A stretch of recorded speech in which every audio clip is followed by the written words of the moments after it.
Será que tem diferença se jogar com 2 volantes e um meia, ou se eu jogar com apenas um volante e 2 meias? Fala pessoal, Rafa Marcos Oliveira para mais um vídeo para vocês. A gente vai falar hoje sobre a variação do tripé de meio campo, né? Falar um pouco o que é tripé e olhar isso a partir do ponto de vista da organização defensiva, né? Ou seja, a diferença que é marcar um 4-3-3 para um 4-2-3-1, por exemplo, ok? Então, sem mais delongas, vamos lá. Bom, esse aqui é um 4-3-3 tradicional, digamos assim, né? Um 4-3-3 com um volante, um primeiro médio, né? Aqui em Portugal eles chamam de trinco, né? O trinca, e 2 médios centros. E esse 4-3-3 tradicional, né? Ele tem uma estrutura de triângulo no meio de campo, né? Essa estrutura de triângulo faz lembrar, né? Seriam as pernas, né? A base de um tripé, então muita gente chama tradicionalmente de tripé, né? Isso aqui é o tripé de meio campo, né? Trazer para um tripé, eu estou jogando num 4-4-2 e percebo que estou tendo tá entrando muita bola ali no meu entrelinhas, eu digo, vou trazer para um tripé, né? Os treinadores usam muito essa nomenclatura. Trazer para o tripé nada mais é do que trazer para essa estrutura aqui. Então, quando a gente fala dessa estrutura, a gente tem que lembrar que é um primeiro médio e as características desses 2 médios centros à frente, eles nem podem ser demasiados 10, ou seja, não são médios ofensivos de fato, mas também não são médios destrutivos, digamos assim. Eu não gosto muito dessa expressão, né? Não são puramente marcadores, eles também jogam, né? Então, seriam ali mais ou menos 2 8, 2 camisas 8. E geralmente as equipes gostam de fazer, né? A maioria dos treinadores gostam de fazer um 8 mais próximo, mais parecido do que aquilo que é o 5 e um 8 mais parecido com aquilo que é o 10. Mas são 2 8, né? São 2 tons diferentes de 8, digamos assim. É um 8.2 e um 8.6, digamos assim. Porém, é necessário confirmar isso do ponto de vista defensivo, né? Ou seja, qual é a estrutura, como é que eles vão se movimentar, qual é a dinâmica que eles vão estabelecer nesse 4-3-3. E aqui a gente pode falar sobre vários outros 4-3-3 exemplos, né? Na história do futebol. Acho que o Busquets, Xavi, Iniesta é o exemplo recente mais forte, né? Busquets como um primeiro médio com grande capacidade de construção, mas com grande capacidade de ocupação dos espaços, não necessariamente de desarme. O Xavi, né? Que é o segundo médio, digamos assim, um jogador mais camisa 8 mesmo, que reúne competências tanto de camisa 5 como de camisa 10. E o Iniesta mais próximo do que aquilo que é um camisa 10, né? Um jogador que joga um pouco mais à frente, que entra mais na área, que tem mais gol, inclusive, mas também é um camisa 8, né? Se ele precisar jogar na posição do Xavi, por exemplo, se ele precisar fazer a função do Xavi, ele consegue fazer com competência, ok? Então, as características de jogadores influenciam muito e a gente vai ver isso como isso afeta na organização defensiva, né? Como afeta, por exemplo, para subir bloco. Quando a gente sobe um bloco num 4-3-3, quando a gente faz uma subida de pressão, né? Joga com o bloco lá em cima, com a marcação alta, como muita gente gosta de falar, ou linhas altas, a nomenclatura aqui pouco importa, e o cursor aqui tá ligado para ajudar vocês. A gente tem que entender que a gente vai ter mais ou menos, né? Isso não é uma regra, mas geralmente a gente vai ter 5 jogadores diretamente envolvidos na subida de pressão. A equipe inteira tá envolvida na subida de pressão, mas diretamente, ou seja, com ação próxima do centro de jogo, ou seja, próximo da bola, a gente vai ter 5 jogadores, que são os 3 da frente, o centroavante, os 2 extremos, e os 2 médios ofensivos aqui atrás. Então, é um sistema, digamos assim, bem equilibrado na forma como sobe pressão e na forma como deixa os outros jogadores em equilíbrio, ou seja, deixa os outros jogadores por um segundo momento, né, mais longe do centro de jogo. Então, são 5 jogadores diretamente envolvidos e 5 jogadores não tão diretamente envolvidos assim. Rafa, mas eu vi um 4-3-3 que subiu pressão mais com os 3 da frente, esses 2 médios centros ficavam um pouco mais. Pode acontecer, uma maneira de subir pressão mais conservadora, digamos assim.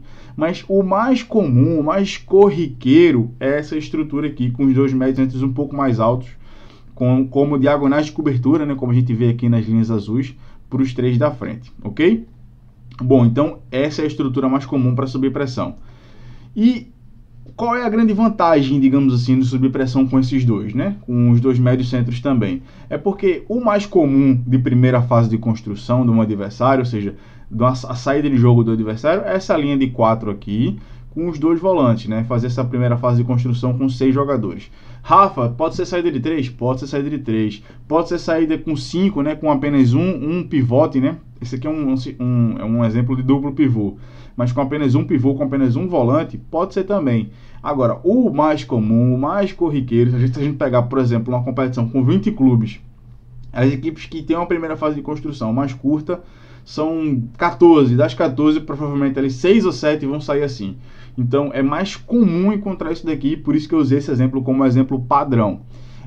E aí, quando você só pressiona um 4-3-3, você promove esse encaixe aqui, ó. Então, os 2 volantes, os 2 pivotes da equipe adversária já vão estar encaixados nos seus 2 médios-centros. Então vai ser difícil que ele consiga sair com a construção limpa aqui, que ele consiga utilizar os 2 volantes de maneira confortável, ok? Então essa é uma vantagem, né?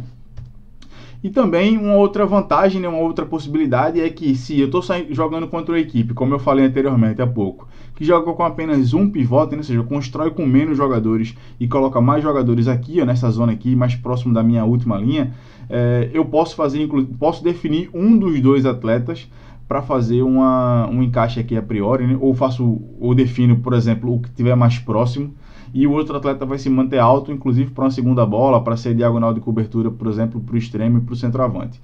Então tem vantagem sim de subir pressão num 4-3-3 dessa forma. Porém, quando a gente olha para um 4-3-3 num bloco médio-baixo, que já se parece muito com 4-1-4-1, 4-1-4-1 é um 4-3-3 com a compactação dos extremos, a gente vê que existem 2 espaços muito vulneráveis aqui no entrelinhas, que é a lateral dos volantes, do primeiro volante, né, do primeiro médio, desse volante entre linhas. Então, esse espaço aqui e esse espaço aqui podem ser vulneráveis na medida que a bola entra aqui, por exemplo, num 10 ou num extremo que está jogando dentro. Isso pode ser uma vulnerabilidade. Pode ser, depende da dinâmica, tá? E, por exemplo, estou jogando contra um 4-4-2 quadrado, né? Um 4-4-2 quadrado que tem 2 meios. O Flamengo, por exemplo, que jogava, do ano passado, jogava com Everton Ribeiro e com Arrascaeta. Então, é o espaço onde eles vão ter bola, essa zona azul aqui, digamos.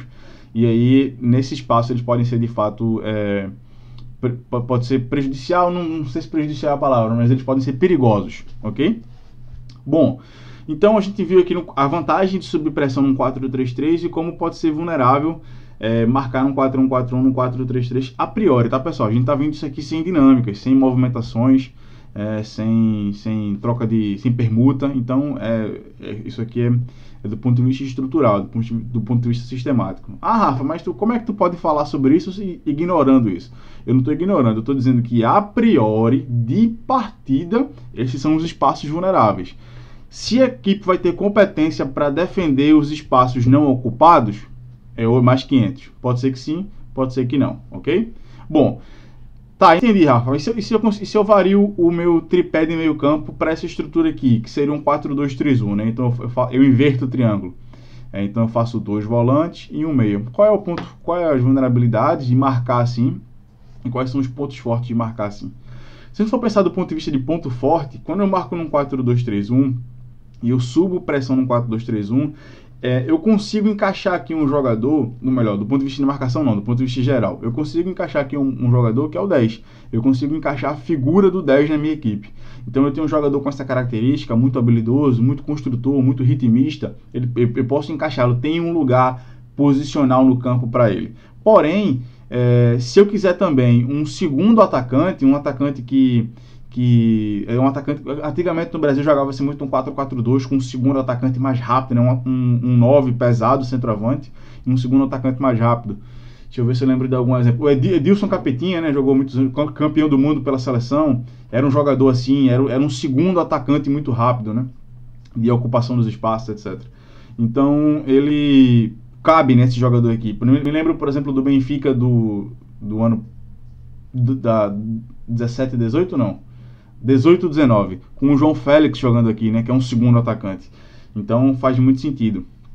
Bom, e tá, quais são as vantagens e os pontos fracos, digamos assim, de subir pressão no 4-2-3-1? Quando a gente sobe pressão no 4-2-3-1, a nossa estrutura sistemática, ela de cara, né, posso até variar subindo um volante ou outro, mas a priori, de partida, ela me dá menos jogadores mais na frente e me dá mais jogadores mais atrás. Então aquela relação que a gente viu no 4-3-3 com um volante, 2 meias, de ter 5 e 5, aqui já não é 5 e 5, aqui já é 6 e 4. A não ser que eu quebre esse triângulo projetando um dos meias à frente, o que é bastante natural também no 4-2-3-1. E aí consigo fazer uma relação de 5 e 5. Mas a priori, 6 e 5. E aí eu tenho que escolher, quando eu estou marcando com menos, se eu vou marcar as amplitudes, se eu vou jogar um pouco mais dentro. Aqui eu escolhi, para dar o exemplo, marcar um pouco mais dentro. E aqui, ó, as diagonais de cobertura, elas estão estabelecidas, né? Vocês já estão vendo aqui elas estabelecidas, mas estabelecidas de maneira mais curta, né? De maneira a ocupar menos a amplitude do campo. Bom, uma outra desvantagem é que se eu estou jogando contra um 4-2, por exemplo, ou até um 4-2-3-1 também, que eu tenho um duplo pivote, né? O mesmo exemplo que eu dei no 4-3-3 passado, eu tenho essa situação aqui de 2-1. Então essa situação aqui de 2-1, ela nunca é legal, porque se o adversário consegue achar a bola nesse espaço, eu vou ter uma situação de desvantagem numérica setorial. E nunca é bom ter essa desvantagem numérica setorial se o meu objetivo é pressionar. Então pode ser não tão vantajoso assim subir pressão no 4-2-3-1, tendo em vista essa situação aqui.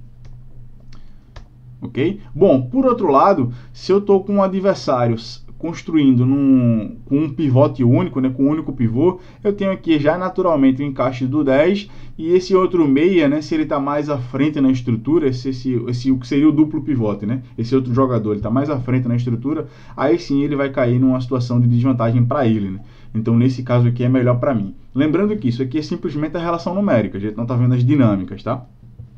Então, por esse lado pode ser bom. Então, vai variar de acordo com a primeira fase de construção do adversário e com as dinâmicas, mas de partida a gente tem que tentar entender, tem que tentar relacionar numericamente as duas equipes para entender onde é que pode existir uma vantagem, onde é que pode existir uma desvantagem. Bom, e uma outra coisa que eu gosto muito do 4-2-3-1 em bloco médio baixo é que para mim, ele é o melhor sistema na relação, digamos, custo-benefício, profundidade e amplitude, ou seja, o melhor sistema na relação amplitude-profundidade. Ele é um sistema que preenche bem a profundidade do campo, mas sem abrir mão da amplitude por isso. Quando a gente olha, por exemplo, para um 4-3-3 tradicional, né, com um volante 2 meias, quando a gente olha, por exemplo, para um 4-3-3 tradicional mesmo, ele é muito profundo, mas ele é pouco amplo, então ele tem um corredor lateral mais vulnerável, a priori. E quando a gente olha, por exemplo, para um 5-4-1, a gente está vendo um sistema que ele é muito amplo, mas pouco profundo. Então a minha capacidade de subir pressão é menor. Futebol, eu costumo dizer que futebol é um cobertor curto. Então se o futebol é um cobertor curto, se eu tentar preencher mais no sentido da baliza adversária, eu vou desproteger minhas laterais. Se eu preencher mais as minhas laterais, eu vou perder a capacidade de subida de pressão no sentido, na direção da baliza adversária. Então é tudo um jogo de cobrir os pés, descobrir o rosto, né? Cobrir o rosto e descobrir os pés, de fato. E o 4-2-3-1, ele me dá equilíbrio nessa relação. Ele não é tão profundo, mas ele tem uma boa profundidade. Ele não é tão amplo, principalmente na segunda linha, mas me dá alguma amplitude. Então, e ele já é escalonado no corredor central aqui por vida, né? Ele já me dá essa estrutura aqui de escalonamento, né? De diagonais de cobertura mais ou menos estabelecidas quando eu estou em bloco médio baixo. É natural até que o 4-2-3-1 se torne um 4-4-2 sem bola, né, nessa altura. Mas posso intuir também para os meus atletas jogarem no 4-2-3-1 sem problema nenhum, ok? Bom, vamos para um exemplo, né? Vamos exemplificar isso que eu estou explicando aqui para vocês. Eu vou mostrar para vocês duas subidas de pressão da Napoli no mesmo jogo, inclusive, que é o mais curioso. A Napoli subindo pressão num 4-2-3-1 inicialmente e depois subindo pressão num 4-3-3, tá? O 4-2-3-1 ele acontece antes no jogo, o 4-3-3 acontece depois, mas eu inverti aqui a ordem dos exemplos, porque eu primeiro falei do 4-3-3 e falei do 4-2-3-1 depois. Então, para ficar condizente com a ordem que eu falei aqui, eu inverti aqui. Então, o minuto 86, eu vou tirar aqui o áudio para não atrapalhar a gente, vou dar um play, e a gente vai ver aqui a Napoli subindo pressão no 4-3-3. Tá? É um recorte bem curto, mas dá para entender, dá para visualizar bem. Então, a primeira coisa que a gente vê na Napoli é isso aqui, ó, nessa recuperação da bola, é isso aqui, ó.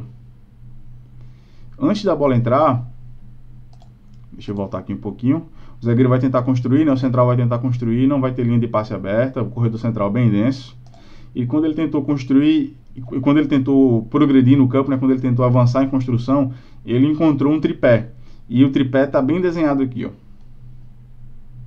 Então, essa estrutura aqui de tripé da da Napoli é uma estrutura de um 4-3-3, ou seja, eu tenho 3 avançados, digamos assim, e eu tenho um tripé, um médio e 2 médios centros, né? E um primeiro médio e 2 médios centros, um primeiro médio e 2 meias, ok? E aí, como ele já é escalonado por vida, como ele já está diagonalizado por vida, né? Inato ao sistema, ele conseguiu recuperar a posse da bola com a última diagonal de cobertura, né? Com o primeiro médio. Ok? A gente vai ver isso bem evidente, tá? Já o 4-2-3... é só um recorte mesmo, tá, pessoal? Só para ilustrar. Já no 4-2-3-1... aqui não passou o vídeo, deixa eu passar mesmo. Agora. Já no 4-2-3-1, a gente vai ver aqui a Napoli subindo pressão. E aqui uma estrutura realmente, a linha de 4, 2 médios, o 10, digamos assim, e ele está mais à esquerda, porque a posse da bola vai ser do lado direito do adversário, então ele já está encaixando antes, né? A bola vai sair por esse corredor, então ele já está mais para lá, e os três avançados, né? O centroavante e os 2 extremos. E a gente vai ver a Napoli subindo pressão. Até não é feliz na primeira subida de pressão, mas consegue recuperar no retorno, né? Na recomposição. E no final até acaba em finalização, né? Até dar em finalização. Show. Bom, pessoal, é isso. Deixa eu pausar aqui, senão vai ficar aqui até... Bom, é isso. O nosso objetivo era ilustrar para vocês, mostrar para vocês as variações que podem acontecer em organização defensiva, muito brevemente, entre ter um tripé tradicional, um volante, 2 meias, ou inverter esse triângulo, né? Fazer 2 volantes e um meia, ok? Espero que vocês tenham gostado, espero que tenha feito sentido para vocês. Não esquece de curtir esse vídeo, compartilhar, isso me ajuda demais a continuar produzindo conteúdo para vocês. Se esse conteúdo agregou a você, comenta aqui também, que isso vai me ajudar demais a continuar fazendo isso daqui, beleza? Abraço para vocês e até a próxima.